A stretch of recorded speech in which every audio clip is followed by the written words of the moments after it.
Hi, everyone, and welcome to episode 310 of the Tick Bootcamp podcast. The title of today's interview is I Can't Wait, an interview with Vanessa Nolet. My name is Johanna La Liberte. And I'm Matt Sabatello. Today's interview was so powerful and so inspiring. Vanessa walks us through her journey of suffering and takes us all the way through on how she has fought her way to better health. Hi, Vanessa, and welcome to Tick Bootcamp podcast interview with myself and Matt. And we're going to start off by asking you, where do you live and where did you grow up? I live in Quebec, Montreal, Canada, and that's where I grew, in a little country. I'm not a city girl. That's why I got by tick. That's a fact. But that's where I live, and that's where I think that's where I live. That's it. So you live in Quebec now. Have you always lived there? Yeah. I'm not a big traveler. Like, I like to travel, but at least I was living with my parents since like two weeks.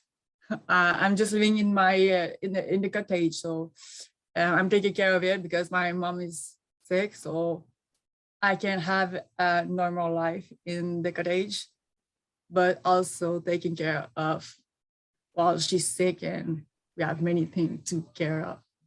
So you were born and raised in Quebec.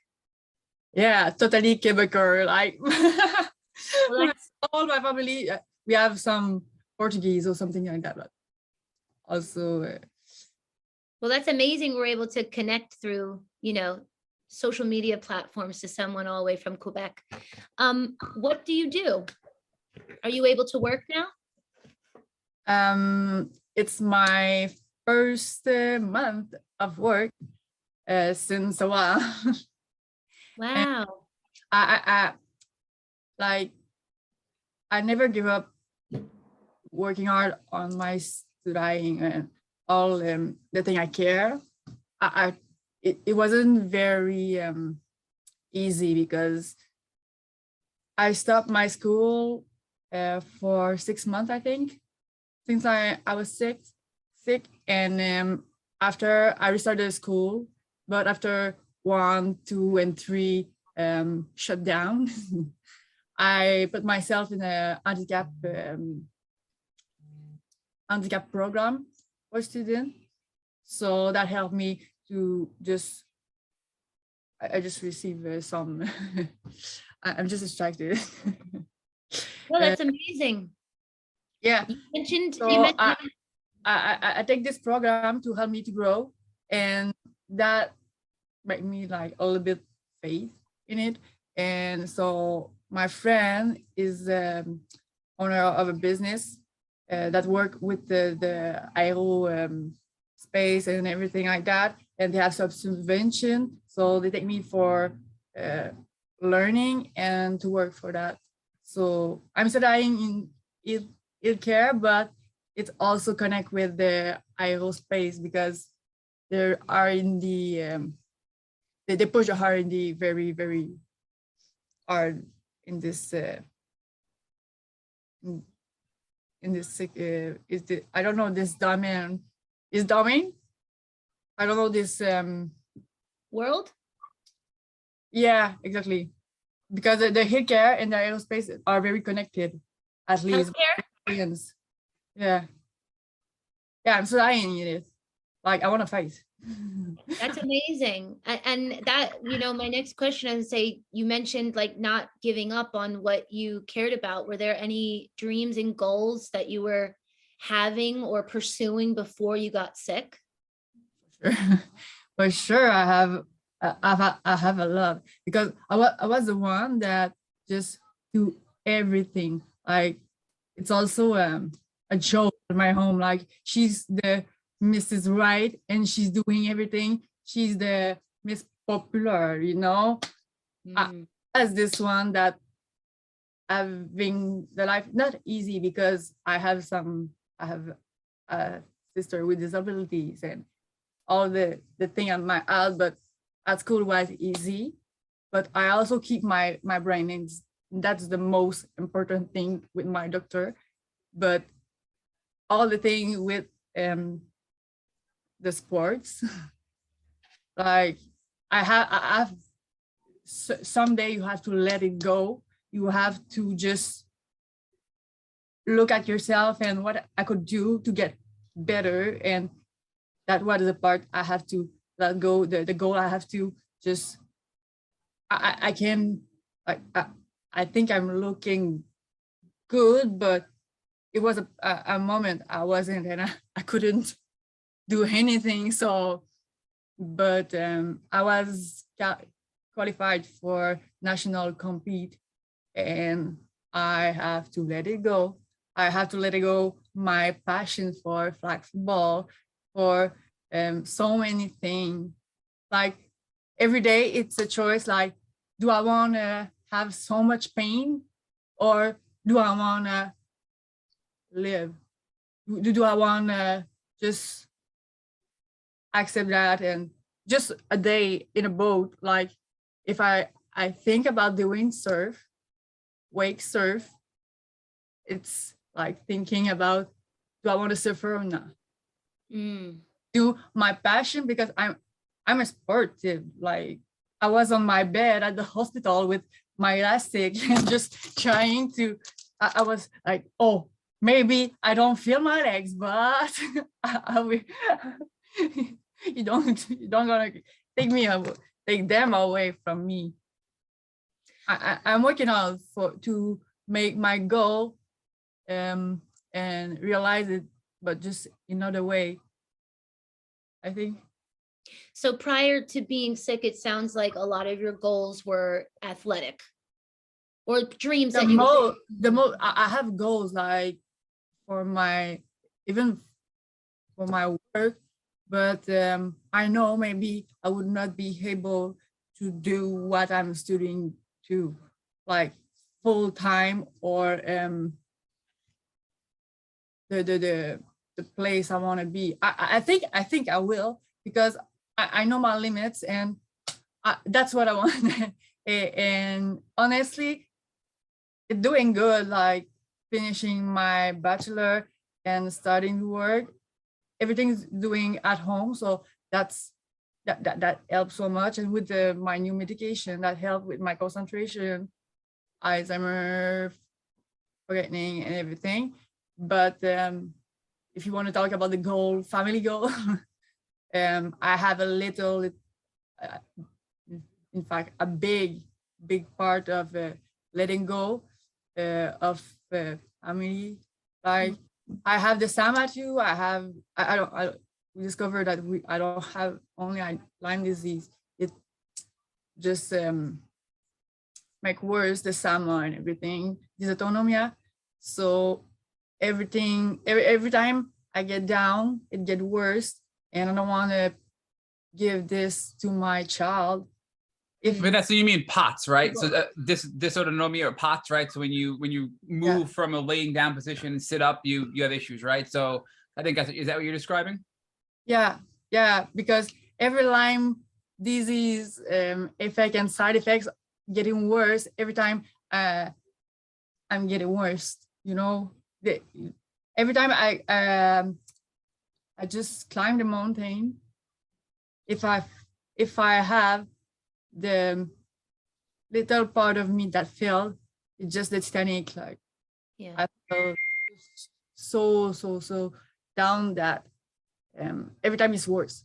But Vanessa, before we get into now and being sick and POTS and all these things going on today, let's circle back to your life before you got sick, right? Like Johanna was talking to you about. When did you actually get sick? How old were you? I was that's the forgetting. I just want to remember it's You're not alone with that, Vanessa. I'll tell you, that Lyme brain is real for all of us. So it's yeah. I feel so comfortable. Yeah. There's 4 years ago, I was diagnosed, but I was bite. There's 8 years ago, and so you're about, and you're 8 years ago, and you're 29, so you were about 21 years old when you got bit by the tick. Yeah. Okay. So let's focus on life before the tick. Johanna was talking to you about more like, your life leading up to the time you were 21 when you were bit by a tick. What was your life like as a child in school? Did you go to college? Did you have goals? It sounds like you were working in the space industry, right? Is that what you were saying? Right now, yeah. But before, that's a good thing, but because I was working in the bar, so I just focus more on school. But I was working a lot, studying like less. What were you going to the school for though? So you were working at a bar to make some money while you were in college. What were you going to college for? What was your goal? What did you want to do when you got out of college? Honestly, I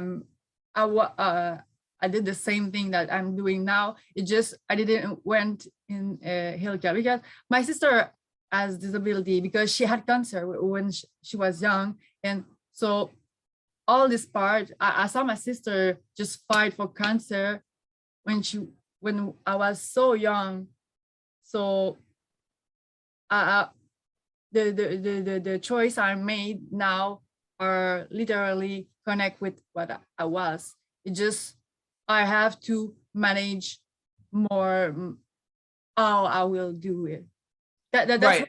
I'm was the same thing. I want to be a boss. I want to. You wanted to be a boss lady, right? You wanted to be a boss lady, and you were going to school. It sounds like for healthcare because of your sister's experience with her health, right? And then is that correct? I was in healthcare before. I was in bilingual. It doesn't look like that now, but I was bilingual, bachelor in. I was doing my MBA, but just MBA. Understood. Yeah, just I chose to change because I think there's things I have to change. But you talk to Johanna a little bit about your social life, right? You're in college, you're not bit yet, so you're still living quote unquote healthy life, right? Were you dating anybody? Were you living at home with your family? Give us an idea of who Vanessa was in the college years, right? Talk to Johanna about that. That's a really fun time in life. That's the part that's hard. So cool. I was cool. I was the girl that every guy want because she was so hately, so sporty, so everything, and she was the bartender that they want to get, but they didn't get me. But that's the point. But I was doing everything. Like I like doing everything, but maybe I put my heart away when I grew, and I just focused like working. I was bikini fitness compete. I was doing that, and I was doing every sport. In fact, like people just told me, "Oh, do you want to play that? Do you want to play that?" And I was a coach too for like football, basketball. It was just a lifestyle, just doing sport, working, being someone that you see someone in the movie. You tell your friend that, oh, she's cool. I thought I was cool. Now I think I'm more cool. I think I'm cooler now. But the thing is, I was this girl, the model. I was doing some promo model thing, and after this, yeah, I was doing everything. Literally. You're still very cool, and you're still very beautiful, and we all know what it's like to almost feel like everything we thought we had gets taken. But you're in your journey of having everything that you could want, studying, athletics, people were admiring you. When do you think, he said, reflect back on when symptoms started, but when symptoms really started to interfere with your life, when you couldn't do the studying and the athletics and be that person that everybody thought you were, when did that start happening?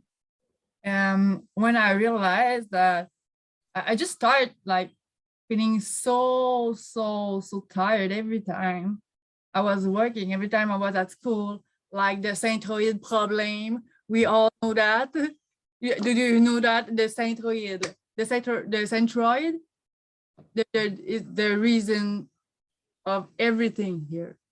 I don't know if is that in US. No, can you say that again? Did you say centroid? Is that what you said? Yeah, the centroid was always a problem, and so I was always tired. And what's the centroid? it's for you don't know what it is? No. No. Does that mean like you were fatigued? Like is that like tired? It's a little gland. Thyroid? Huh? Thyroid? Yeah, thyroid. Oh, your thyroid. Gotcha. Yeah. Okay, yeah. Gotcha. I was like, centroid. Sounds like a mystical creature. Oh, so yeah. So it always they always say that, oh, the thyroid, and so I continue my way like everyone, but it's more with my first boyfriend, because I have my first one very late because I was too cool and too occupied to get them to give attention to a guy before. You're called being smart. Yeah, like they were so stupid for me. So I'm being outnumbered here, guys. My first boyfriend, Yeah, it's 2 against 1 here.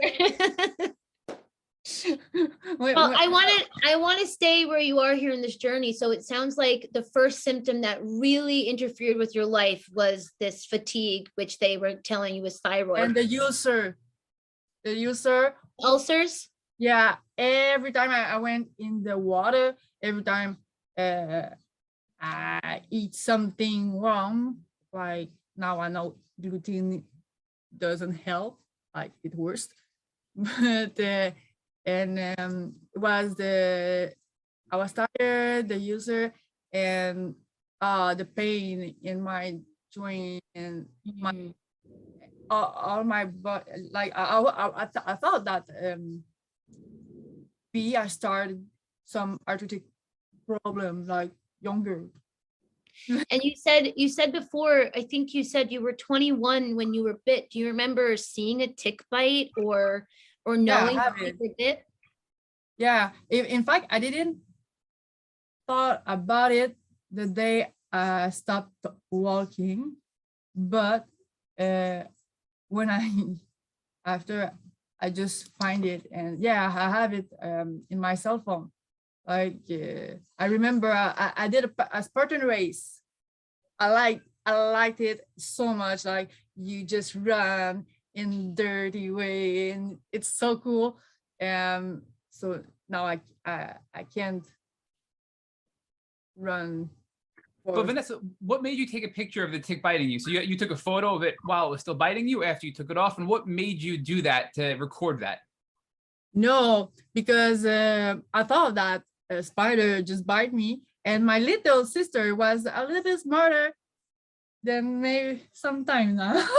But she said like, oh, they talk about some Lyme disease, I think they call it. So I went to the hospital. I went to the hospital with the tick bite. Like I have my folder here, my medical folder, and you have the report like bite by some thing.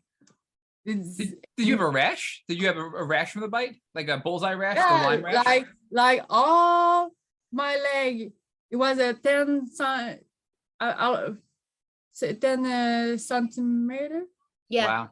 10 Yeah, centimeter. it's classic bullseye rash. So you went to the doctor with a bullseye rash, telling them you were bit by something, and what did they say? Maybe Lyme.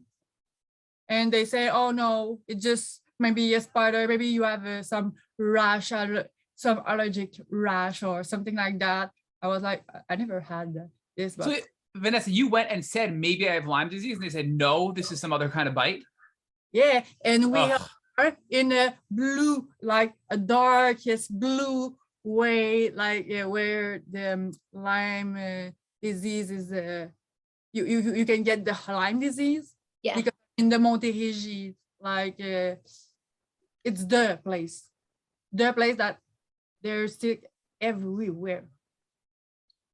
So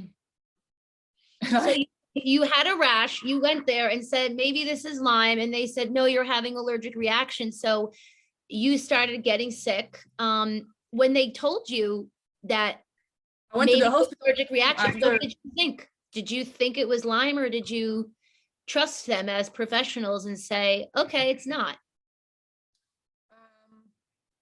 I didn't make a big drama. Like I went to the hospital maybe a month after, but it was also the time that I was working off a firefighter test because A firefighter test?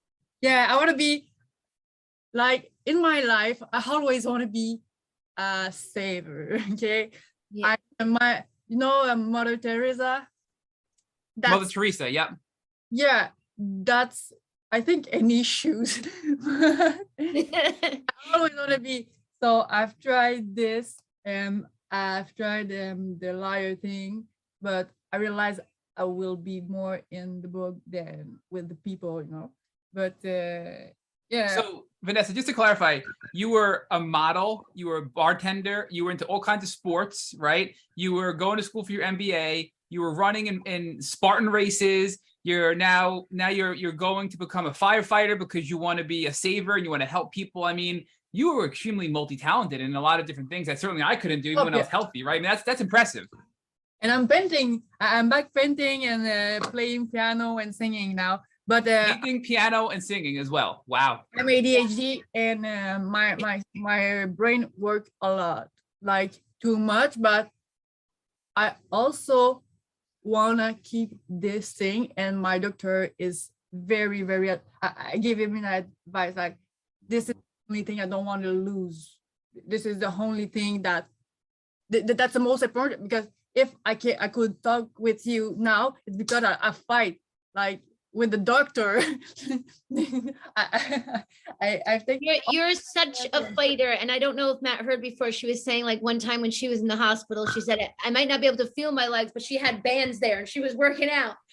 And honestly, all that you're accomplishing right now is incredible. And I hope you realize how cool you still are, and how saving yourself will save others. I mean, it's amazing. And going back to fighting with these doctors, how many doctors, like talking about the journey of being diagnosed, you're shrugging, I know this is a big one. How many doctors do you think you saw trying to explain what was going on, and what were the type of things that they told you? All, not Lyme, everything else they told you. Okay, my family doctor that just is also put me out of his list, because at the hospital they didn't realize that I was so worse that he let me just fall down, But how many tried? I remember the one at the private clinic, because here we have social thing, no? Mm-hmm. So I went to the private clinic and they saw my all my lymphatic I don't know, ganglion, the thing that you are there, and yeah, your glands, yeah, but lymphatic and everything was just pop out. They thought I had cancer, so they made your lymphatic system, like lymphoma, maybe. So is that what was going on? I think so. This is all the thing you have to find. Yep. So there's this doctor that opened my eyes that I'm not crazy. There's symptom here, and that's a little bit dangerous, because all my test blood was chaotic, So she said, all the blood tests was what? Chaotic, like chaotic.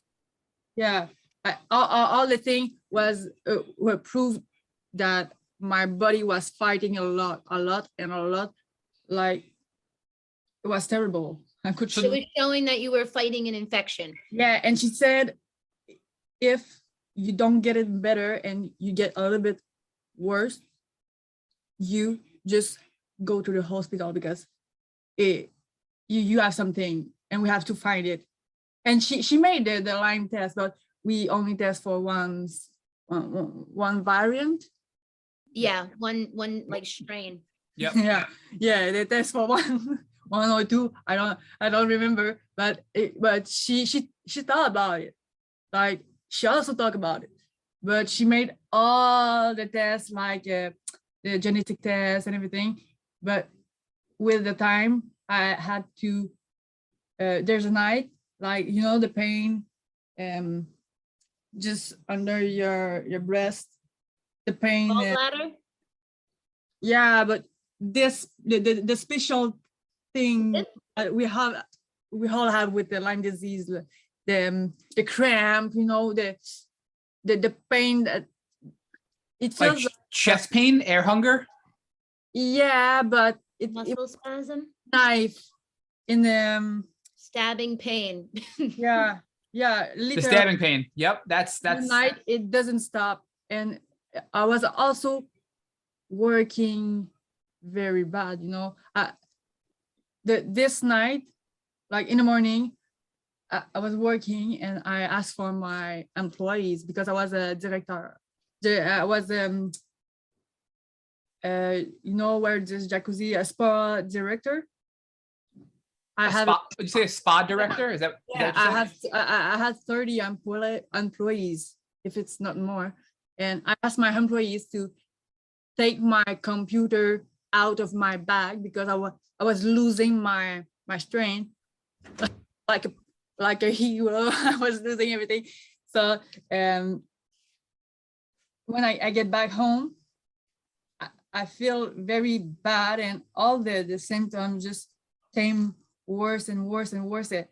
I put a little bag, take something. I already know that I will stay at the hospital if I went there.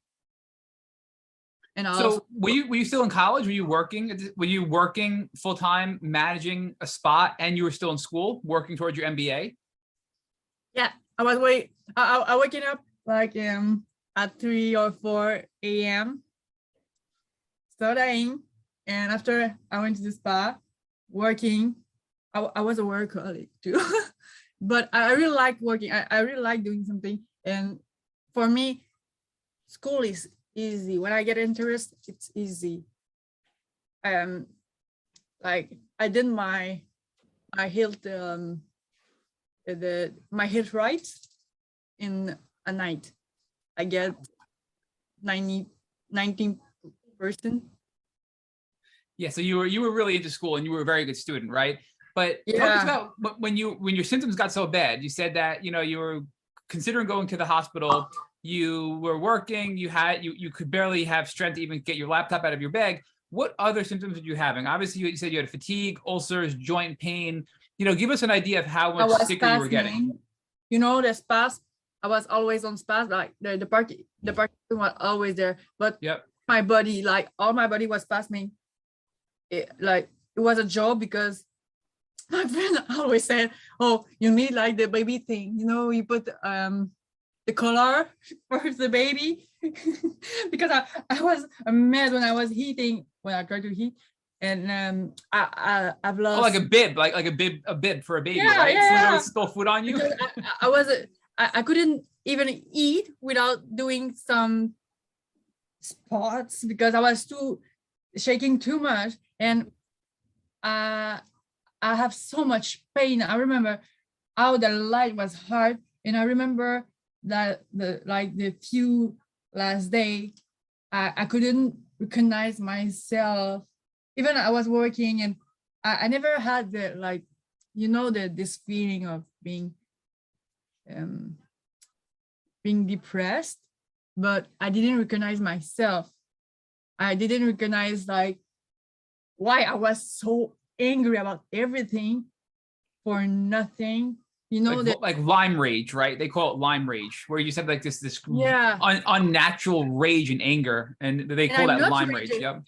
Yeah, I was smiling, but everything, even my poor mom. Even she was texting me, it was raging, you know, and the light, you know, the acouphene, these days I really have it like very hard. But all the thing in my mind was like, I have a brain, but I'm not crazy. Like, I don't want to cut my hair, like, because or something like that. Yeah. At this point, they didn't recognize me, but you were that's really sick. Did you go to the Yeah. hospital? I mean, Yeah. honestly, I would have been in the hospital way before some of these symptoms came on, because I would have been freaked out and scared. So you kind of just breathed it out. But what happened when you got to sick? Did you go to the I hospital? went to the clinic before, and that's what I've told my doctor, like, it's so sad because so many good things happened to me. Like, I get out of a toxic relationship that just make me blow and made me grow, and I get the perfect job for my, like, it was director by interim, because my director was pregnant and she quite sooner. So I get in touch with everything. Like, I was ending my bachelor, I get the good, and I was like, why I feel like that? Like, why I feel like a shit? I can't enjoy the good thing that happened in my life. And you see, there's many things that happen and I'm helping myself. So why? And one day it just get worse of every night, and I couldn't breathe. Like, my heart pressure was so high, like it was Blood pressure. Yeah. yeah. I said, like, now this is the point. This is the point that I need to go to the hospital, even if nobody's find it. I make a big bag. I was ready to stay there, and I stayed there. Good for you. It sounds like you reached your point, your breaking point, right? Like Matt said, he Yeah. might have gone sooner, and there's some of us, and you know, you're such a fighter. You know, I've also stayed in places for a long time, waiting it out, hoping for the best, but I'm glad that you chose to go there. And honestly, the Lyme rage, the depression, and even that disassociation where we don't recognize ourselves, that is all a result of this infection. It's hard, but that's the point, that this point that pushed my friend to kill herself. She texted me like a month, a little bit less before. Like, I didn't recognize myself. I feel so dizzy. I feel so rage. I have so much anxiety. The anxiety is so hard. Like, but, and you ask yourself, who the are you? Who are you? Like, and we have to find the thing that keeps us in the right track, and to fight, because we know we're not crazy. Yeah, but Vanessa, I'm sorry to interrupt you again, but it sounds like you said, I'm going to fight for my health. I demand an answer. I'm going to the hospital and figure out what's wrong with me, right? So that's a really important topic. I want to stay there. And then you also talked about your friend who took her life because of Lyme disease. So did that happen later on? I just want to, chronologically, was that later on in your journey, or was that around the time you went to the hospital? My friend? Yes. When did that happen? It happened like 2 weeks ago. Oh, I'm so sorry. Oh, it's okay. It's okay. She was just started our antibiotic, and she was just starting to getting treated because she had Lyme disease. Like me, there's 7-8 years ago, and she just now get our final point, like she get treated, and at the start, you know, we all get worse than we were. There's a point like you have to fight because there's a point it's so rough, and this thing keep us take her out of our life. So it sounds like she was sick for a long time, and it took, I think maybe you said 8 years for her to get antibiotics, and you're so right. And this is a really important message for anyone. The part that attacked or Ed, it's because we are sick. Because we are sick for so long. We're waiting for so long, and we went to the hospital. Did you went to the hospital? And did you see the rash? And they say no. They completely denied her access to the support and treatment she needed, and I'm very sorry for you. And they denied us, and she talked to me because of this podcast, because I've made some promotion in the association, because I want them to see the page, because you have many doctors, you have many people like us, and just real information, because in Quebec, the information is hiding. Like they hide the real effect of Lyme disease, and the prevention, just the prevention, that you can go to the pharmacy and ask for the preventive antibiotic. And we are in a place that there's so many tick, and they're in major part infected, and they denied. And she talked to me like, "I sorry." She told me her story, and she was sick since 7 or 8 years like me, and she was studying in administration like me. Like we made a very big connection by talking life in the same way. Like she just told me, "Hey, I just went to a shop and I was so lost, I forgot to pay." But the thing, we all, like, sooner you told me we all have our little thing, but it was this, but they were waiting. That I think that's the point where people need podcasts like this and need support, that you guys offering so much and so good support. So we start talking because of you. So that's what I was gonna say. So, and and the message that I want people to hear here is what you said. And you said you have to fight.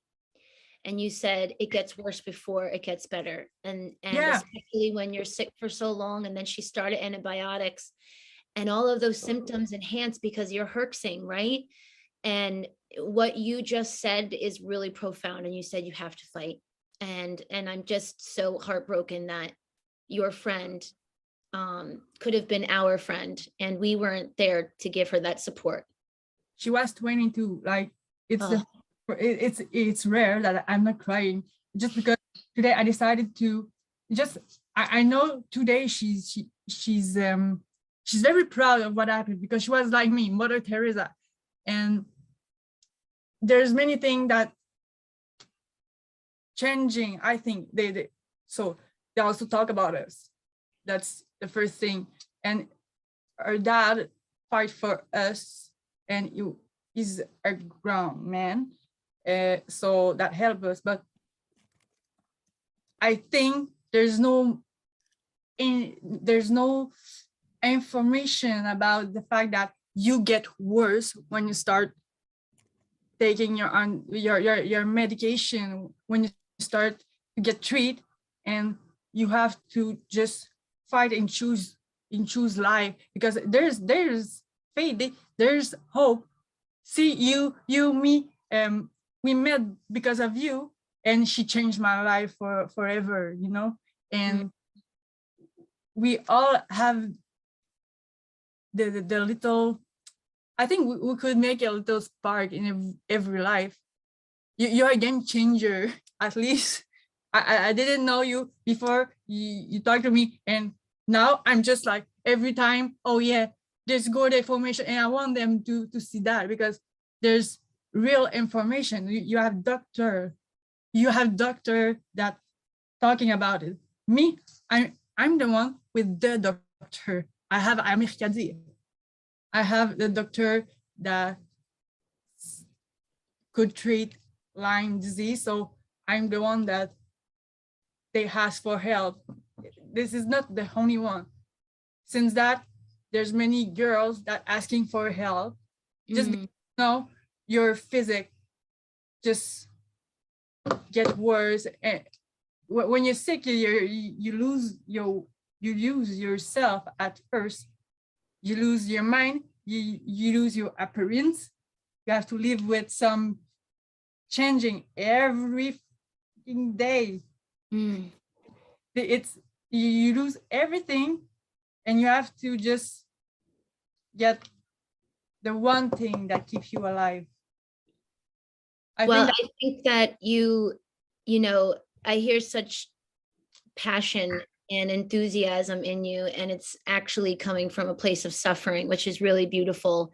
And you might not be wearing a fireman's uniform, but you are certainly using your voice to advocate and speak up for your friend. And you know, you're part of this group now, and you'll be up there with us sharing this information. And you know, you're going to have a huge voice. I think it's not only it's all of us voice. Yeah. Lyme is so denied, even you guys, but I think you have maybe a little bit more door that because you pay more. Us, we are a social community, you know? Yes, the social healthcare aspect makes it harder, right? Because it's socialized medicine in Canada, whereas we have private healthcare here in the States, right? So it costs a lot if you want to save a lot, but they didn't realize, and they don't realize that if they prevent, if they show information, it's gonna cost less. Right, but on that note, Vanessa, let's circle back to your hospital visit, because you were like, I'm at my breaking point, I'm going to the hospital, they're gonna figure out what's wrong with me. Walk us through what happened at the hospital and what they were saying was causing your symptoms. Some of them told me that's in my head. Some of them say that it was syncope, you know, some paranoid, but when you have a big stress or something like that, or some like a psychotic break, a lot of mental health stuff. Some tell me that maybe it's burnout, but they ask me some question and I may be too much rational. So I can tell them that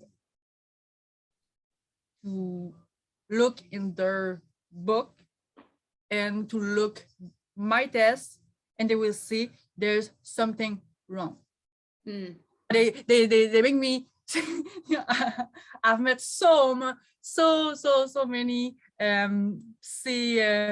so many, you know, all sort of like it was. Whew.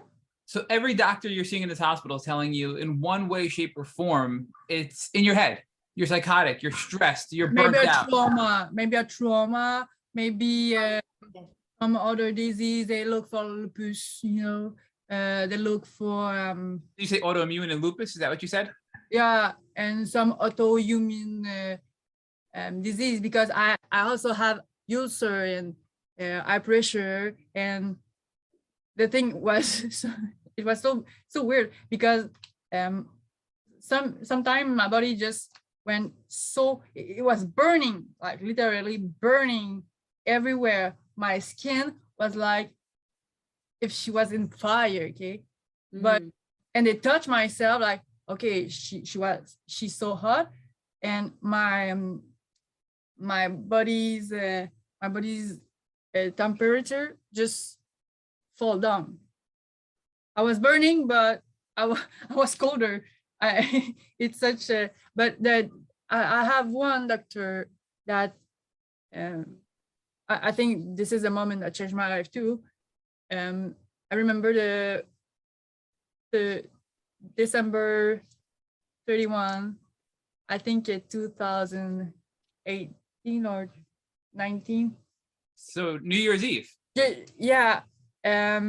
I was supposed to get my break because they gave me break like for Christmas and New Year's Eve. I was at A break from school? No, from the hospital. Or from hospital? Yeah, and I have to see the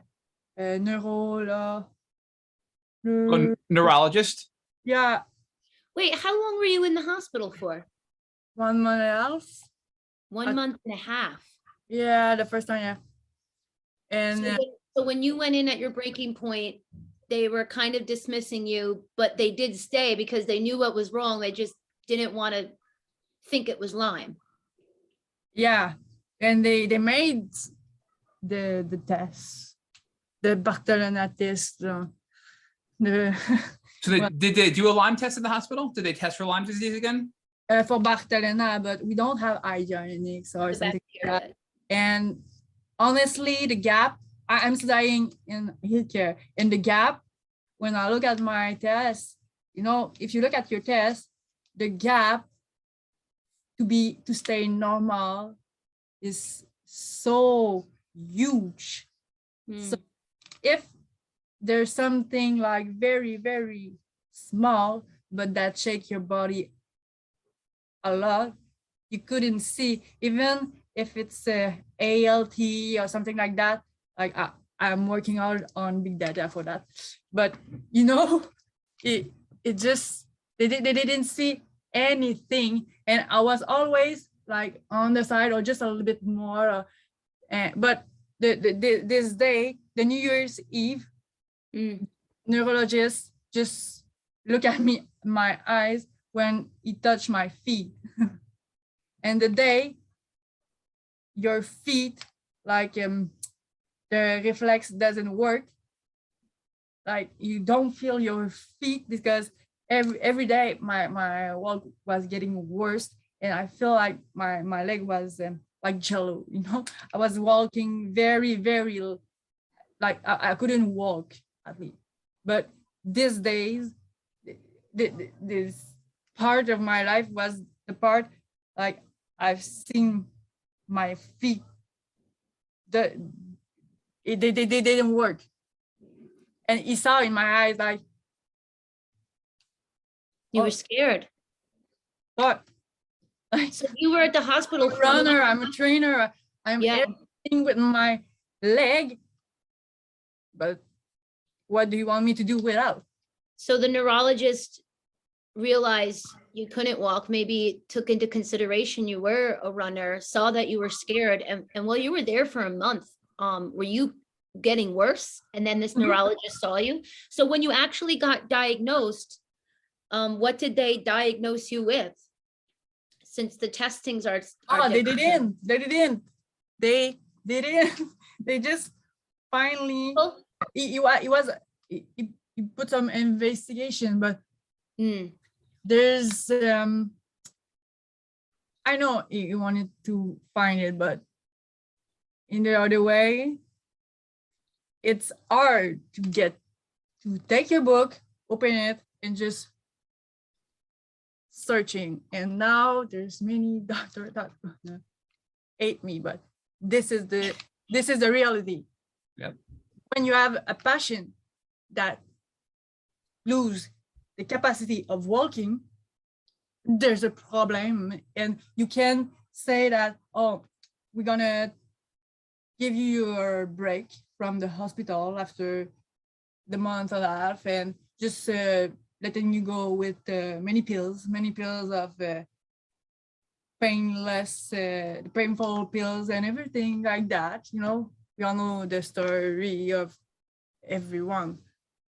It's a break with pills. And once I called my doctor, like an internist, and I said, I'm getting worse.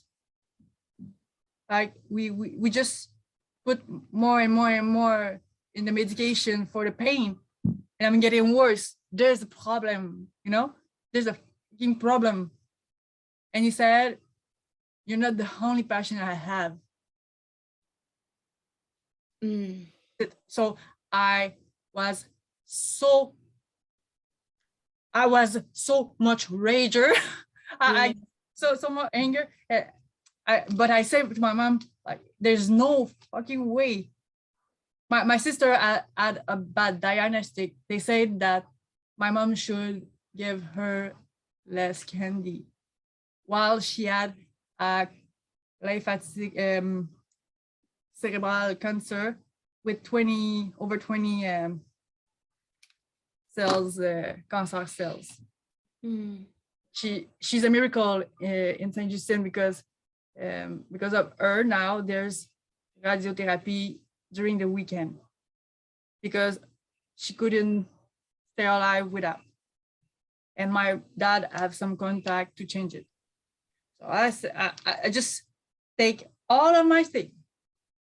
I put everything on media, on social media, and I ask for people that maybe they know something about something.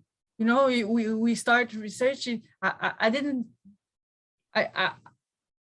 Who is this guy to tell me that he have other passion while I'm just I'm getting worse. Mm. I'm not born to die so young. I'm not born to live like that. I was thinking about the you know, when they help you with the death, when they like, Hospital? yeah, because I couldn't walk, I couldn't recognize myself. So I fight, but I'm thinking about it, like, you know, my point, I have my point, and I fix the point that if I touch this, I will ask for. Even they probably didn't want to give me because they don't know the pain, how painful it is. But I fight. I went to the Toronto because I have a friend that was a diagnostic with heavy metal intoxication, and I was test positive too, but for sure the co-infection and no. So okay, so at this point, just the fact that I've stopped eating gluten, like and he gave me something for all the digestion and everything, that helps so much. That helps so much. Like, the night I get a diagnostic, I just went to the Valentine with eating some hot dogs and poutine just before I started eating gluten-free, you know. It was every time I have a bad news, I want to just enjoy the last moment.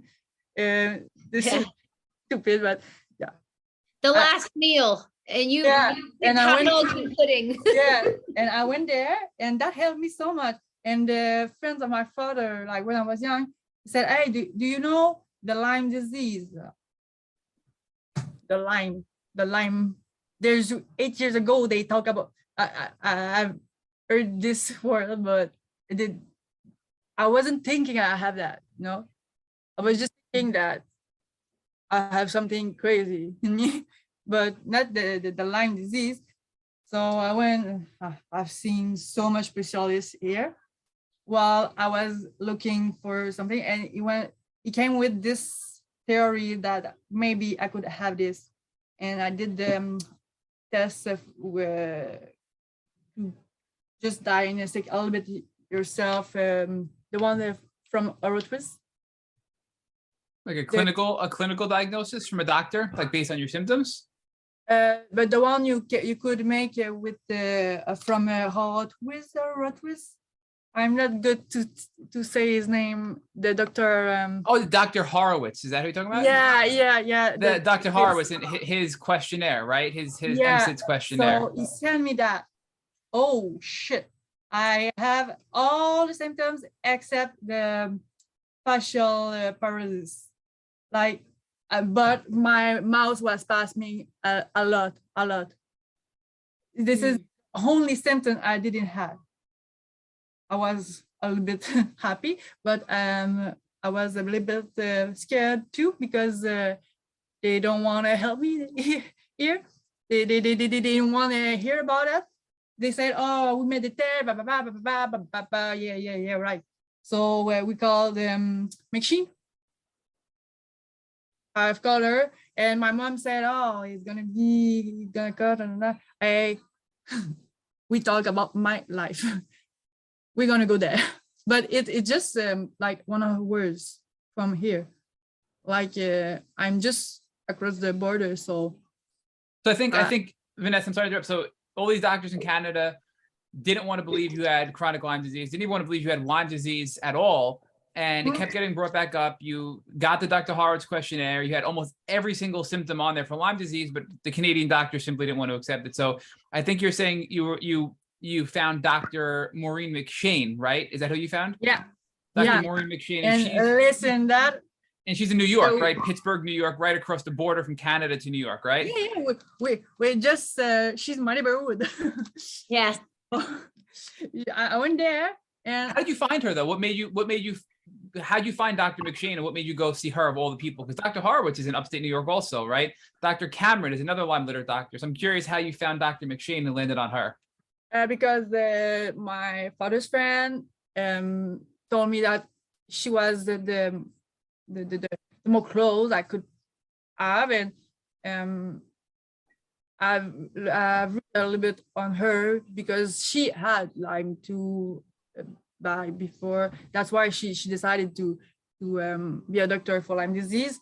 So I don't know, I chose her, and I was very, very, very, very happy to get there, because the day I met her, there's a passion that just came out of her desk. She was like 98% ill. And when you came to see a doctor to save your life at this point, and you just cross the smile of the healing, the everything that could give you some light. It was this day. Like I remember when I went there, and I was like, oh, okay. Okay. Shit It happened. felt like this was the day. Yeah. She gave you some hope. Yeah, but the thing is, we pay a lot of social taxes and everything. And when I get back, I have my report, everything. And Wait, Vanessa, so I know you got back before. Let's talk about the visit. Did you get diagnosed right away by Dr. McShane with Lyme disease, or did she run tests and send you home and report back later on? She did some tests, some blood tests that with biogenics. Yeah. Oh, but wow. the prognostic was there. Like even my thought, everything was worse. Like I was literally dying, I think. Even the pee, like I have to pee every time I drink a little swallow of water. That's actually very common with Lyme disease as well. You know, the frequent urination is a very common symptom. And it just blows my mind that you had all these common symptoms, Vanessa, right? You had classic Lyme disease symptoms that were progressing to late stage Lyme disease symptoms, and nobody in Canada wanted to accept it. But you knew you had Lyme disease. You went to upstate New York to get a doctor who would see it because nobody in Canada would, right? So yeah. When did you find out for sure? Like when did you, through Dr. McShane, realize for sure you had Lyme disease? And did you look for any co-infections? Was there anything else? I think you ended up having Babesia and Bartonella and Lyme disease, right? Yep, and the heavy metal, because with the I actually, you know, the Gardasil injection for girls to prevent the Gardasil, the Gardasil vaccine for HPV. Yeah, it's very strong with the heavy metal too, and I was in the first batch for that too. So, and I was exposed to Freon. You know what is Freon? Yes. Freon? Freon. Yeah, I was exposed at yeah, that's the point I get like a very big clash because I was So you were exposed to Freon, which is very toxic. You had a ton of heavy metals from, it sounds like, the vaccine, right? This new HPV vaccine at the time, and you had Lyme disease on top of it. So your body's trying to deal with Lyme. You're getting heavy metals, you're getting toxins from Freon, and you crash, right? I mean, this is a classic story that we hear in this podcast, but yet nobody can see the big picture except you. And I'm sorry that you had to go through all this and that doctors wouldn't see it, because it seems so clear looking in from our end, right? I mean, and when I went in the scan, you know, when you get when they put you in the scan, they want you to have some jewelries, you know, no metals, everything. no metal. Yep. Yeah, and every time I went there, I was like, for weeks or more, like very, very bad. And I was spasming in the scan because, and with my doctor I don't want to tell the doctor, because she was agree with me that I was intoxicated, because all the heavy metal was just being alive when I went there. Like all my You're saying you were toxic. Yeah. Yeah. I like how time you rephrased that, intoxicated. Yeah. You were. every time I went in the scan, after I have a week to get better, because my heartbeat, my skin get worse. All the symptoms was worse when I went there. So it was clear. And that's why I went there, because I was supposed to get the chelation too. We are looking for that, but we are working with a lot right here. But the worst thing, I think, is when I came back from machine and she made the prognostic, and we have every part of every little pieces of my beautiful puzzle to have a doctor, you know. I have the prescription too, and I came to my doctor with the report, with all the tests I made, with the prescription. She had everything, and machine, you know, she proposed to go there with your doctor to teach her how to treat. But now she's retreat, but she proposed, and they didn't want to give me the medicine. They didn't want to approve the prognostic.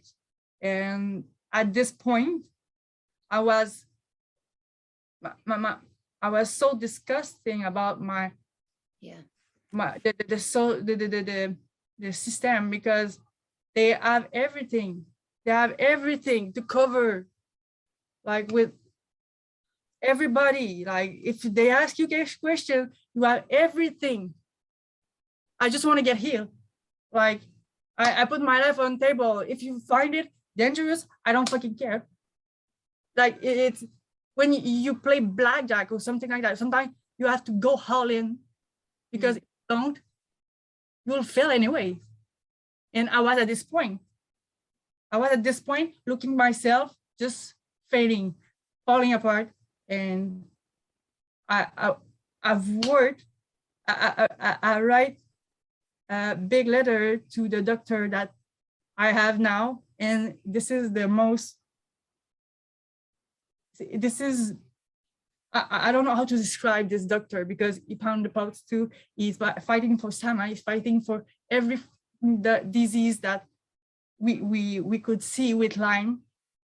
Vanessa, I'm sorry to interrupt, but how did you go from Dr. McShane to your current doctor? I just want to make sure what did you do with Dr. McShane? I just want to make sure we keep track of everything. I printed the report from the Dr. McShane. I take my photo. I take all the tests, because it's very important. The technology, it's it's so difficult to use it smart. So I print everything, and I write, because he was a politician too, and I decided to write to him, and I said, look, my mother just had my sister that had cancer.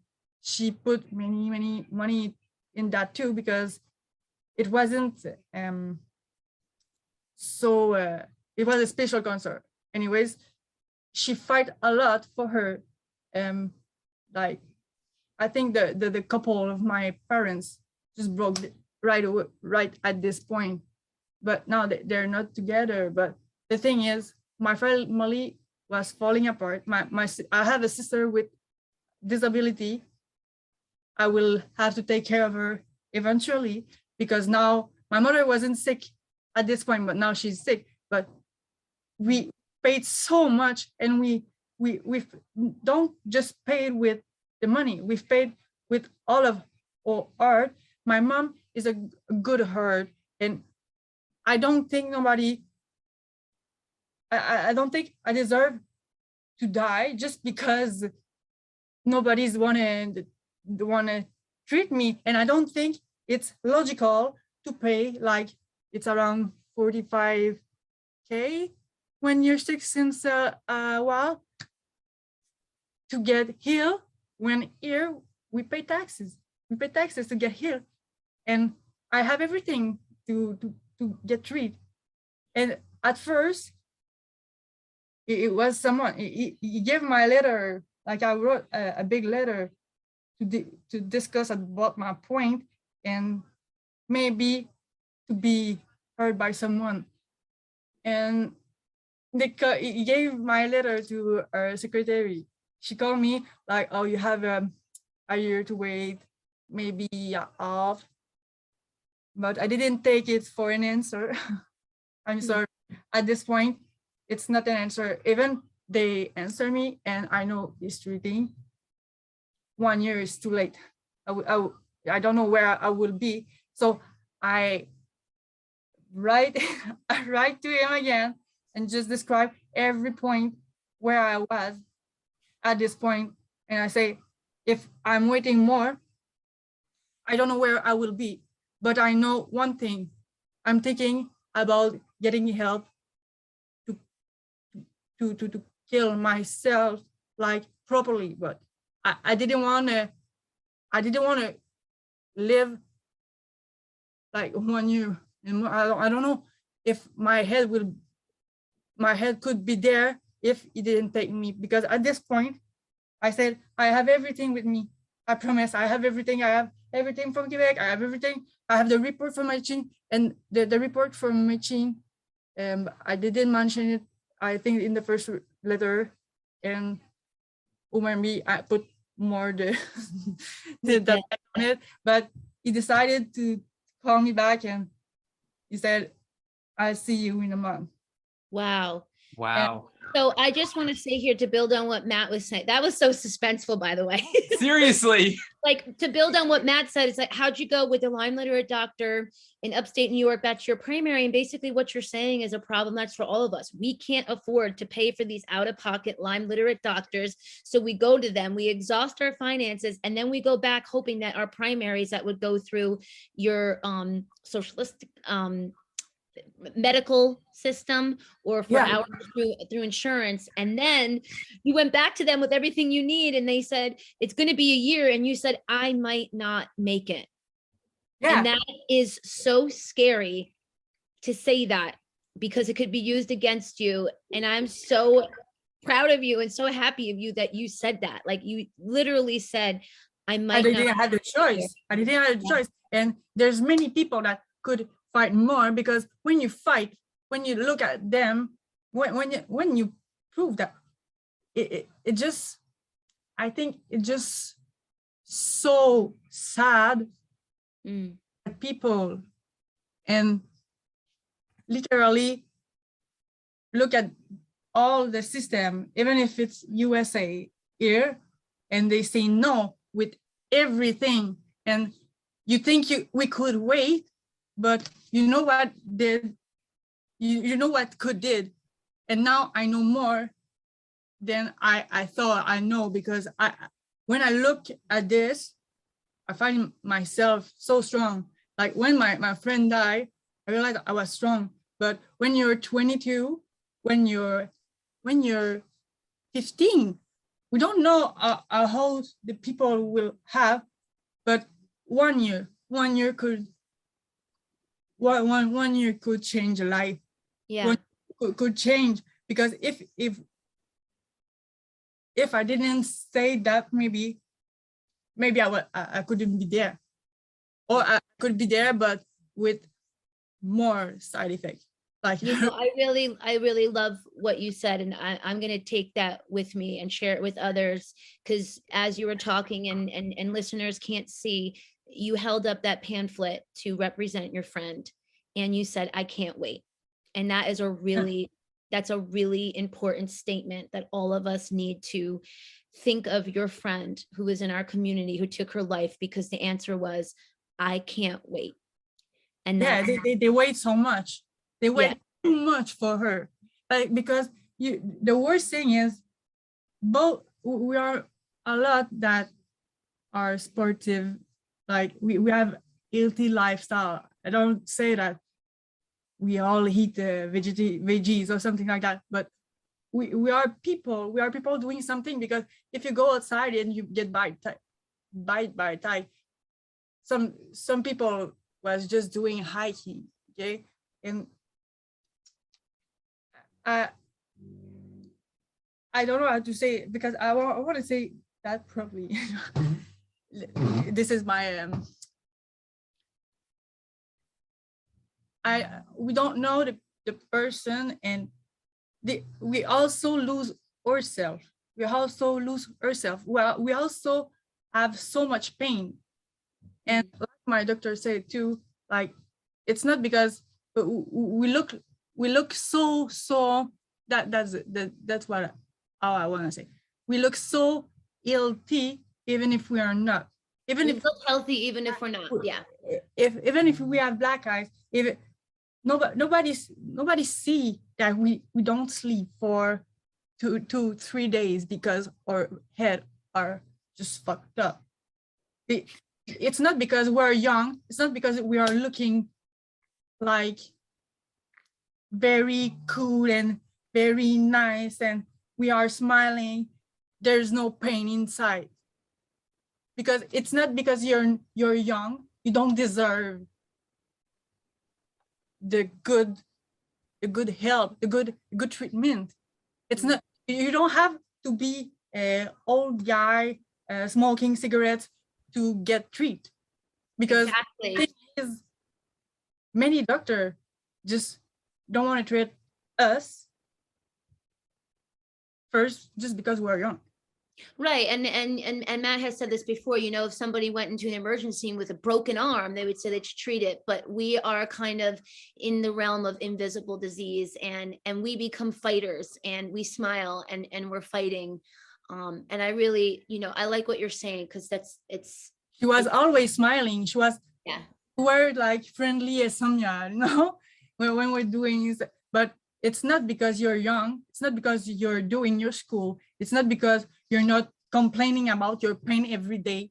It's not because I'm trying to, like, maybe today the doctor could say like, oh, you can wait.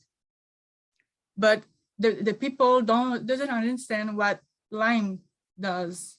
And you can't wait because it's so dangerous. It's so dangerous. That the thing I want to make if I could put this like in black, I don't know, the big letter.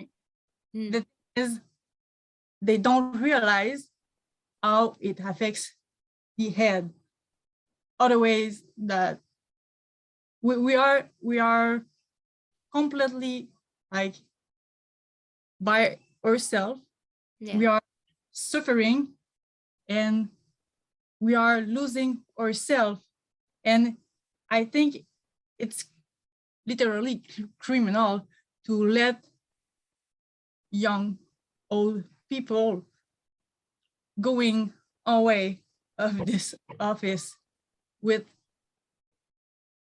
this pain. Yeah, I understand what you're saying. You're emphasizing the fact that Lyme is dangerous all around, but it affects you psychologically. Young or old, it has these effects. And so do co-infections, right? Bartonella is so known. But I want to continue where you are with this doctor. So the doctor finally says, I'll see you in a month. Oh my gosh, you did it. You got him to say, you said, what else can I give you? It's right here. So I what was was, crying. I bet you were. What was the first like course of treatment that he would agree to do with you? What was the first thing you did to start treatment? Like first of all, when every time I get it, I have to like have a little crash in my life. I didn't think good. So first of all, I went to the doctor and I take 2 weeks backpack with my bros. Like I just go away and came back to get my treatment. But the treatment was the antibiotherapy, apodoxy, azithromycin, rifampicin. I don't know. And he gave me other. So Vanessa, I'm sorry. Can you say that again? So you saw the doctor, right? You finally see the doctor, and what is he prescribing you? What's the treatment? For me, it was the antibiotherapy. Antibiotic therapy? Yeah. Sorry to repeat you. I just want to make sure. Oh, it's okay. It's okay. Like, no. Did it help? I mean, so you're giving antibiotics. Are you feeling any better from them? What at this point? Not right away, and it's important to say that. Yeah. It's right away, because at first I was getting worse than I ever was. Like my face was full of scratch. Like I was losing more hair. I was puking every day, and like twice a day. Like Gattuso, the little cups was my best friend. Literally, I was living on Audacetron. You know Audacetron? No. No. When you want to stop the puke when you do chemio. Like I was feeling like that, and now I have too much pain. Oh, Zofran. Well, yeah, it's the same thing. Gotcha. Yeah. So did anybody, when you started this, right, did anybody educate you on what herxing is, of why we're going to get worse once we start treating, or you had no idea? I don't remember who was telling me, but I remember something said that it's like a mountain. Like you climb it, you're gonna crash, but every time you're gonna crash, but the only thing, it's me with the SAMA and everything. It's hard to reduce the crash. For me, that's where we find it about the SAMA pulse and everything, because for me, the crash wasn't get better, but I was getting better, but the crash was worse every time. So how long was your antibiotic treatment that he did? Did he do like the 2 weeks? Did you 4 weeks? How long did you do? We did for 2 years and a half. Wow. Sometime in and out. Yeah, I have a lot of C. difficile. Yeah, C. diff. Yeah, it was. It's the biggest thing that stopped me from the antibiotic. Now I'm on the disulfiram. Disulfiram. So Vanessa, Yeah. just to recap, you got diagnosed about what, 2 years ago, right? You're 29. You got diagnosed when you were 27, right? Mm. And you were on about 2 years of antibiotics, and it helped, but it was an up and down journey. Meaning you felt a little bit better, and then you crash. You felt a little bit better, But and then you crash. The first month, I wanna advise everyone that it's normal if you getting worse and worse, but yeah, it means that it works because the cells just are activated. Right, it's working. Right, It's killing it. It's the die-off. Yeah. But why am I saying this right? Herxing, but Herxmeyer. Why can't I say Herxheimer reaction, Joe? Herxheimer, there you go. Herxheimer. Since that day, I find the Pédialyte in The public. Pedialyte ice pop. Yes. I know. I was wondering if you were having some electrolytes there, but Yeah. the Herxmeyer is right. It's the die-off. So what you're saying is it's working, But Yeah, while it's working, you are going to be pounded with symptoms. can you repeat? But With the antibiotic, when you're saying it's working because it's killing the bacteria, it's the die-off, it's the season of die-off. Yeah, And you're like, gonna be that's the having- thing. I was telling me that okay, guys, come on. Yeah. I was just on my couch. It's like, okay, let's go.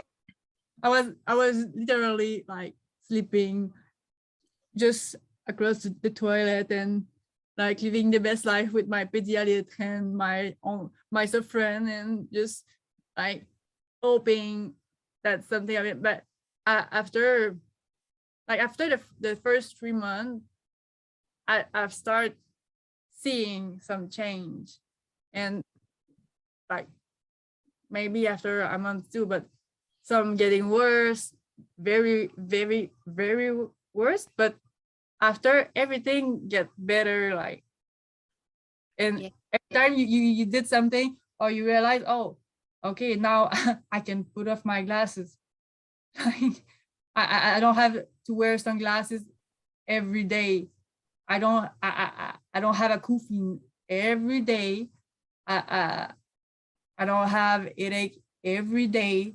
When you realize you don't have a thing every day or every time, I think we have to just stuck on this, like, because every little thing are important, because every little thing are the little we walk in the healing way. That we have to talk about the little thing, and I think that I have a lot of unicorn. I believe in unicorn, like, since that, but sometimes it was rough, but for sure I couldn't have a boyfriend like steady. And one of my goal that I have to accept that I was not now. This is the first spring I can gauge my pulse and everything, but when you're sick, it's normal that it's not everyone that want to live with someone sick, and you have to accept that. And it's not, but the thing I want to say, it's not your fault. And that's what I say to my mom, because my mom was in big denial. I have a mom was literally with me at each appointment, but she was always, oh, they're gonna heal her. And every time I get worse, she talk about family or my school or the work, like everything that could keep her some hope. But I have my hope, like, just support me. But she thought that I couldn't keep a relation, right? But it's not my fault if they don't want to be with someone sick. I'm doing my job. I'm doing my part of the job, like putting Vanessa, I'm sorry to interrupt. So I think you're talking about your, this over the last few years, you're getting treatment, you're getting antibiotics, and then you went to the disulfiram, which you're going to get to in a second. But now you're saying that your mom was kind of pressuring you to have a boyfriend, to get a relationship, right? She wants you to get married, probably. Is that what you're talking about? And everything. So, but this is a really, I was a support for my friend for that too. Right. But this is a really important topic that we don't talk about enough on this podcast or in the Lyme community, because when you start to feel better, and you were feeling better on antibiotics, you were having some good moments and then some bad moments, but you were making progress, right? But you weren't ready. You weren't ready yet, because, and you're going to get there, Vanessa, if you're not there yet already. And we'll get, we're going to talk about this, but it will come, and you will find somebody, and you will be happy, and you will be loved. But I'm not stressed. Like now I'm living with dysautonomia and summer and everything. And this is the first summer I have like control. But the thing is, I completely know that there's thing I can control, there's thing I cannot control. And there's a reason why I'm here at my chalet, like the cottage. There's a reason, because I couldn't live with my mom because it was a pressure. And even the doctor asked me how it is. And even I asked Elle for the doctor to explain how it could feel, how to explain her that some days I'm good for that, some days I couldn't. Like, and it's hard when you have parents that are in a big denial. Yeah. That thing, I don't know how I believe, because even if she was there, she wasn't there, you know? Meaning she was in denial. She didn't want to realize how sick you were. So she was putting Yeah, pressure for on you to sure. do things that you couldn't do, right? For sure. Including, you know, getting a boyfriend, getting married, working, going to school, finishing school, right? Those are all pressures that were being put on you. But it sounds like, Vanessa, once again, you knew, you were confident, like, I'm not ready yet, but I will be soon. And you had to get out of that environment to focus on healing, right? And that's what, is that what I'm hearing? Yeah. That you never doubted yourself. You knew that you'll get there, I but know, not now. I know my limits. I know that there's no boundaries, but I have mine. Yeah. Yep. I have mine, and I temporary boundaries for the moment, right? You knew that you were going to get better and better and better, but at the time you had some limits. I've seen the progress.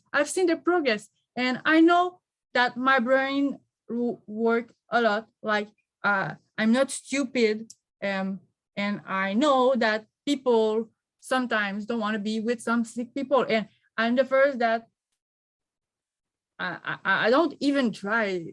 I try anyways. I don't care about it.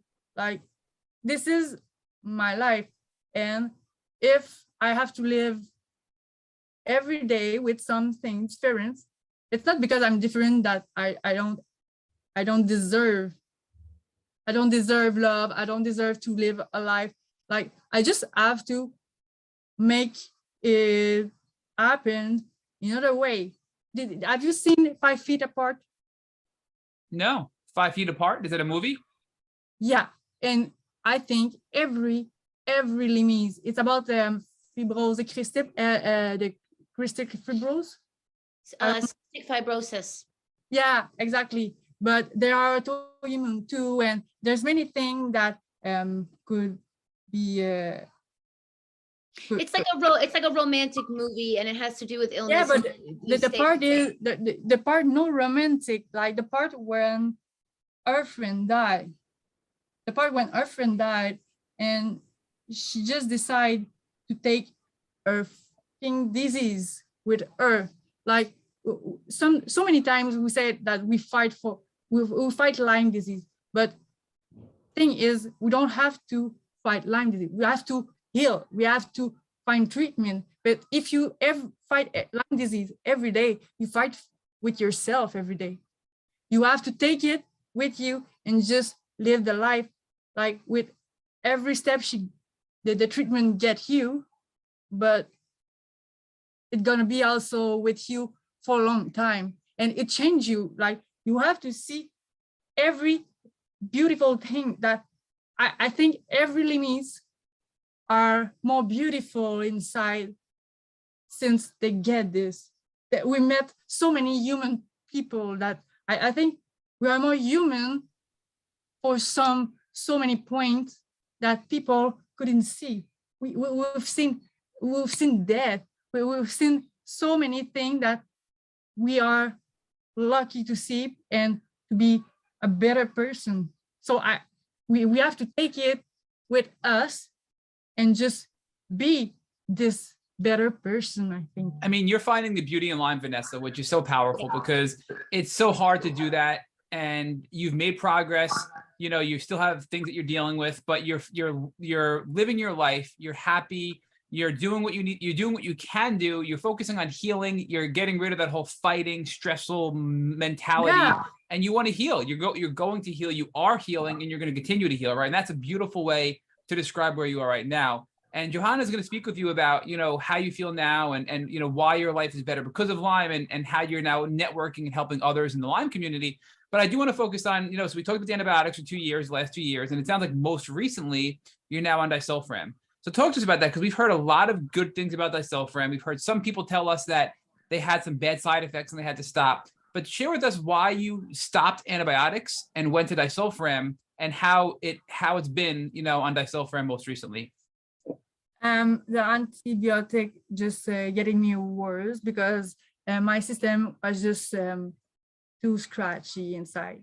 So it was the disulfiram or the IV, because we are starting the IV, but because of the SAMA, my body is just biggest reaction. So it's touchy to go to the IV. I could just shut down, So, and the major symptoms that are already there are all about I have eye dopamine, like steadily, but for sure I have some down because I forgot a lot.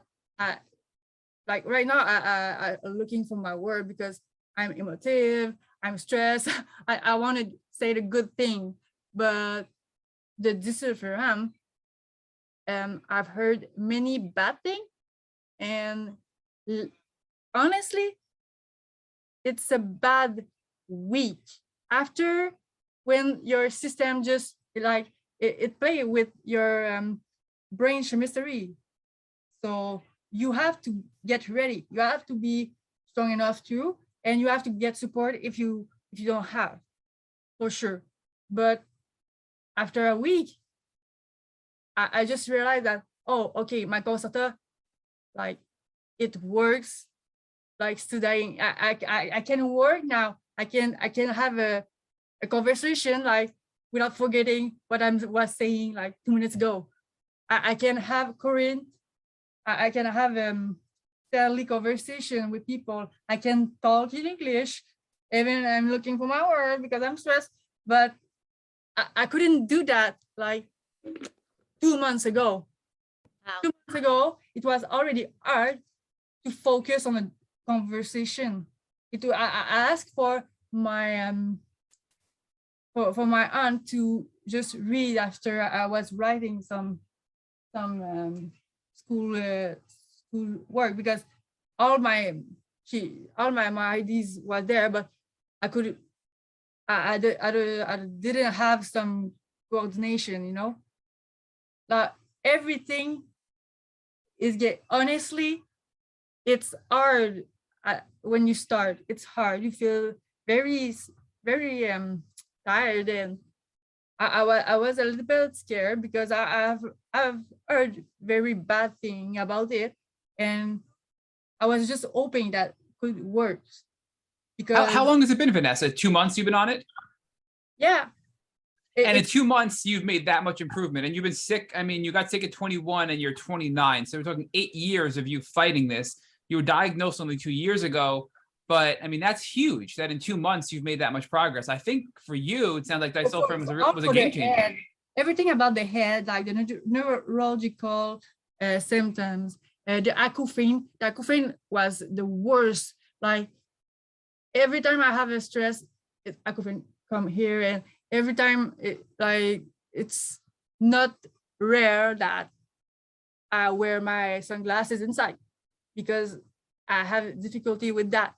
There's many things that was so aggressive in my head that in 2 months, I've seen a huge difference.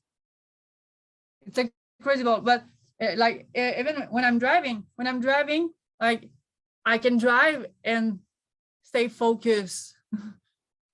It is for sure after I give a lot of effort, after I have a bit more pain, I think, because it helped working when you have to, but after you have to manage effort. That's my point, because if you give too much, you're gonna pay for that. But the thing is, my brain is working like not just I'm not just intelligent, like I don't know how to say. I can. You got your brain back. You got your mind back, right? You are no longer affected by brain fog for the most part. You've been able to regain. The brain fog. You've been able to lift the brain fog. Yeah, because I asked my doctor, because my last crash was just 2 weeks. the shorter I have. But Right? Only 2 weeks. I went to the doctor's office, and I was wearing my sunglasses. I was shaking like a lot more, and I was like, "Oh, I feel so drunk, and I'm not drinking anymore. That's a problem." So that's the worst. And I have a lot of tachycardia, like my heart. Tachycardia, is that what you said? Like your heart problems? Yeah, I have since I get the COVID, and I get the pericarditis, and since that, for sure, Liam get this with her, but it's called with the dysautonomia, it's worse. But the thing is, when your heart is just never on the right way, you feel so drunk, and when you drink, you feel better. I wasn't going on drinking, and even my other doctor, she's calling the specialist of the weirdo disease. Okay, she's working with my doctor. They're all fighting for us, but she said, but I don't want you to like drink just to feel better for that, you know. Right, then that can get bad as well, right? I do. Yeah. I want to give you a heads up because Johanna is going to shortly ask you a fun final question for the podcast. And I don't know if Johanna has one, because our special guest co-hosts get to think of a fun, it could be Lyme or not related final question. So Johanna, I'm putting you on the spot live on the air. So be prepared for that, Joe. And for Vanessa, I just want to talk more about, I mean, it's crazy how well disulfiram got you in 2 months, right? I mean, it's just really, I'm sitting here smiling. I know our listeners can't see us, but I'm just so happy for you that you found disulfiram and that doctors in Canada were willing to try disulfiram to help you get better, and it's working, right? I mean, that's huge. So just even before we get into how you're helping others, just give us an idea as to your health right now. Obviously, we know you're 2 months in, you have more time to go, but like, what are you doing today that you couldn't have done when you were so much sicker, right? Give us some hope and inspiration for our listeners in things that you're doing in everyday life that you never dreamed of doing when you were really sick and at your worst. I think I'm now at 85-80%. 85%. 80, 75, 80%. 75-80% healed. Wow. The disulfiram helped me a lot for something, but I have pain. Like we will probably keep some pain, but this is not a loss of hope, because I think I never, that's, now we get emotional. I never thought that today I will have a job. I never thought that I will get my bachelor in this year. Are you completing you're going to complete it this year? Yeah, I'm about. Congratulations. So you're back in school and you're going to complete your degree. Yeah, and that's like, amazing. It didn't stop for long because I was taking all the help I could. I put myself in a program, and there's program, maybe you too, but the thing is, I didn't thought I think I will have a better job, a passionate job, that everything I'm learning, I will just wake up every day going to, I will wake up every day to go to my job, because I will work, because I'm working now with my school, and I will help people like me, people like you, people that doesn't have help, people. I want to be the boss.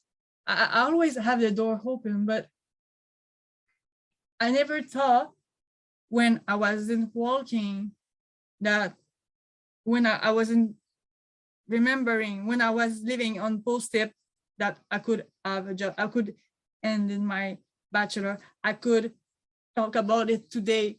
I never thought that thing could change. And with the the death of my friend, things starting to change. Like this podcast is just giving me a friend, and I never thought I could live alone. I just manage the cleaning. That's the But worst. here you are. You're living alone. You're back in school. You're working again, right? Oh, and then you told us earlier that you couldn't walk, right? You had whole body spasms. You were in pain. You had full body burning. Was that? I also did my breast. Like I never had like boobs, and I also did that because I want to choose with my body. Like Right. I choose with my body that I never did. Like I went there with my mom, and I also lose my license, and I am driving right now, and I propose myself to drive my limies if they need. I do so many things that when I was in the fucking bed in the hospital, I was like, oh shit.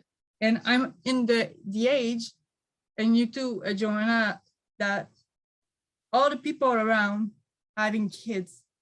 Mm-hmm. And when they ask me, oh, when are yours? Or, oh, it's so sad. It's not because I'm not at the same point than everyone right now that I'm a mess. Like I'm just doing things in a different way, and I'm doing things in other time. That's it. Maybe I will have babies because I'm who knows, right? I mean, you never know what's going to happen down the road. I have an appointment in a clinic just for that, because if there's solution, I want to know the probabilities because I'm a statistic girl, and I want to know.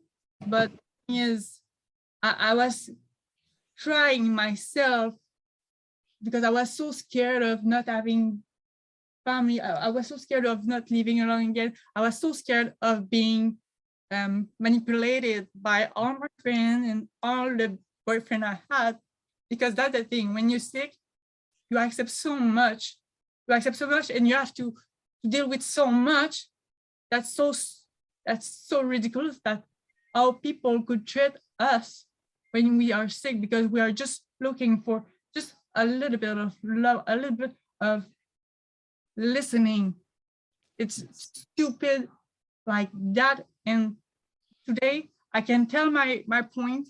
I don't fucking care what I'm using the fucking because it's called intelligence. Okay, the emotional intelligence. But I'm telling what I want to say.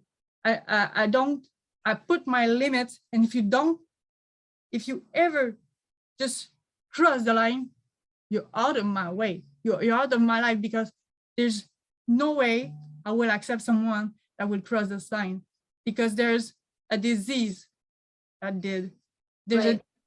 keep everything from me. So now I'm the boss. I'm the boss of my body. You're a boss girl.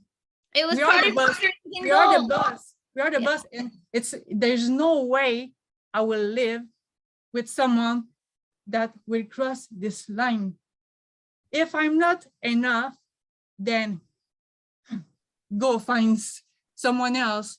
If I'm too much, then go find less, because we crave life. I love that confidence. Love the confidence. I love it too. And I want to stay here for a minute, because you've conveyed so many messages tonight, and there are so many of us in the Lyme community that struggle with relationships, having them, losing them, feeling like you don't want to go into them because you lose confidence. I'm a sick person, or they're not going to love me. I'm a sick person. And you just said, something amazing, which was, if I'm too much, go find less. And because we are too much. Taking it back to what you started, one of your goals was to be, a boss girl, and something that, we'll touch on lightly before I ask you your last question. It's really like, through this whole journey, what is the beauty that you could only find through suffering? And you found your voice, you found your boss girl, that's what I found a vocation in this. I love my Lyme. In fact, that's what I say to the mom of my friend. Like, I don't want people hate Lyme, because we we get so, it's too, maybe it's hard to believe, but we find so much beauty. If you look just around, the people that are there now, they are real. We are real. We have heard that nobody could, because we are stronger than so many people. We have to be stronger to fight this. So I don't ever thought that I'm not enough. I wish so much that everyone that have Lyme could see his face in the mirror and just say that I'm enough and I'm fighting so much, so I deserve so much. Yeah. That's the point. I'm rough on guys, literally, and on people like with my family. They also call it not a cancer, but if you don't want to listen, if you don't want to understand, like, you know, it's called it ignorance. It's called it like you don't want to learn. You don't want to understand what people are living. If you want to get stuck, then go. But the world change with change. And if they don't want to listen, it's not your fault. And the most important thing to remember is when you're on a healing journey, it's really not about others. It's about you. And you've done everything that you've needed to do. And you have a mindset for when you are ready to, you know, explore relationships. You're there. You found your boundaries. You found your healing. And to think of a last question, you know, you something like the message that I'm taking away from you so much, by the way, you're so courageous and you're so strong. I can't wait for everybody to hear how powerful you are. Oh, I'm getting slightly choked up because I really would like the last part of this to honor your friend. And I'm deeply saddened that we lost somebody from the community.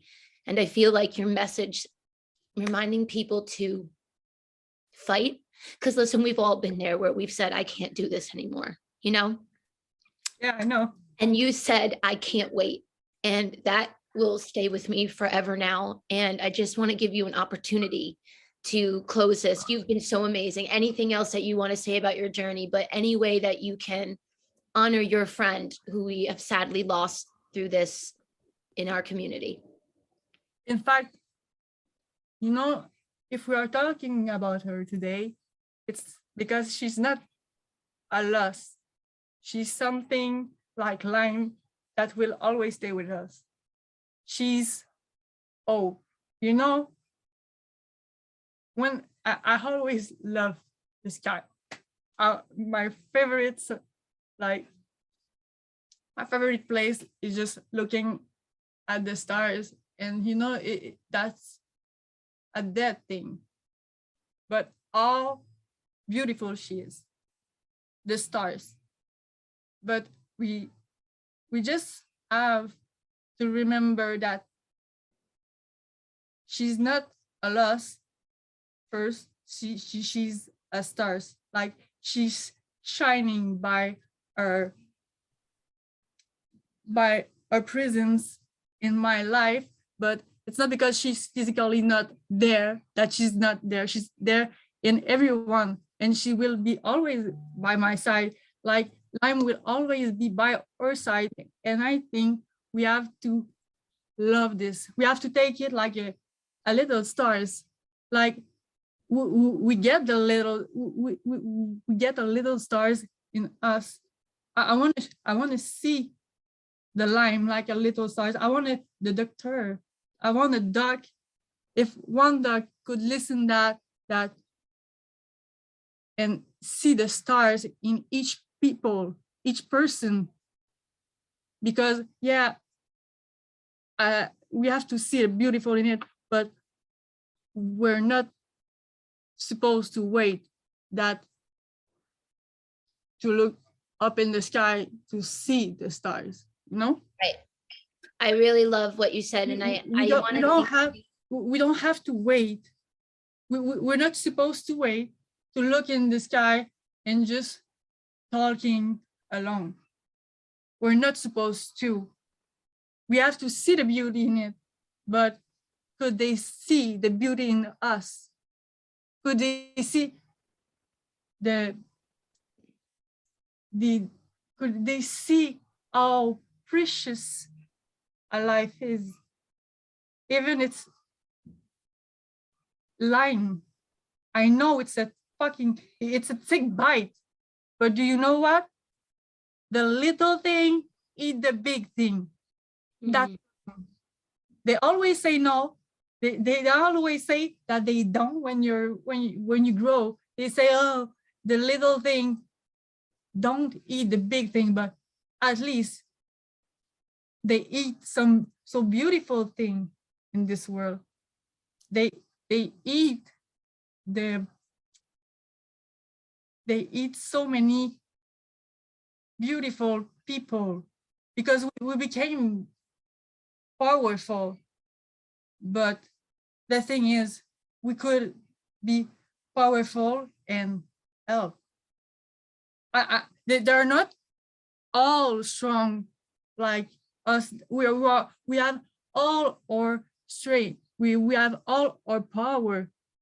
But at least I don't want to see more sky in my sky, more light in my sky. Like I want to sleep on my head, and I want to meet good people like her. I want to meet you one day. I want to meet people. I want to meet the little girl like who she's fighting for some treatment, who she's looking for some treatment. She's looking for heal, and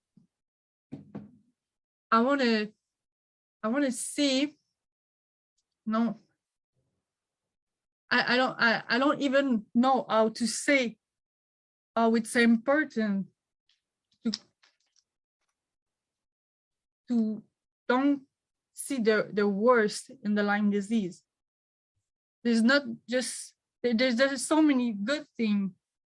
It's like everything, and if you want a good day, if you want to see and appreciate a good day, you have to have the bad one. And if you want to change, then change. Look in the eyes of your patient if you are a doctor and see the call. See how she suffered, even she's young, because there's no parents in this world that want to see our daughter from the 16th stage. If you see right down and you see a girl, there's a mistake somewhere. And even if we put some light, even if she's shining in all of us, even we have so many big things to offer, there's life in that. Thank you for listening to our Tick Bootcamp interview with our guest, Vanessa Nolet. To our listeners, we have a call to action. First, if you'd like to learn more about Vanessa, check out our Instagram at vanessa.nolet. That's VANESSA.NOLET. Second, if you've enjoyed this episode of our Tick Bootcamp podcast, please share it with your friends on social media. Third, Tick Bootcamp has created a Tick Bite blueprint that has been inspired by the information that has been shared with us by past podcast guests. We urge you to visit our website at tickbootcamp.com/bite to view our blueprint. Fourth, don't forget to subscribe to our podcast on Apple Podcasts, Google Podcasts, or Spotify to get your automatic episode updates of our Tick Bootcamp podcast. Please take a minute to leave us an honest review on your podcast platform of choice. And finally, if you'd like to search our podcast library of over 300 episodes, subscribe to our email list, or share feedback with us, please visit our website at tickbootcamp.com. Thank you, as always, for listening.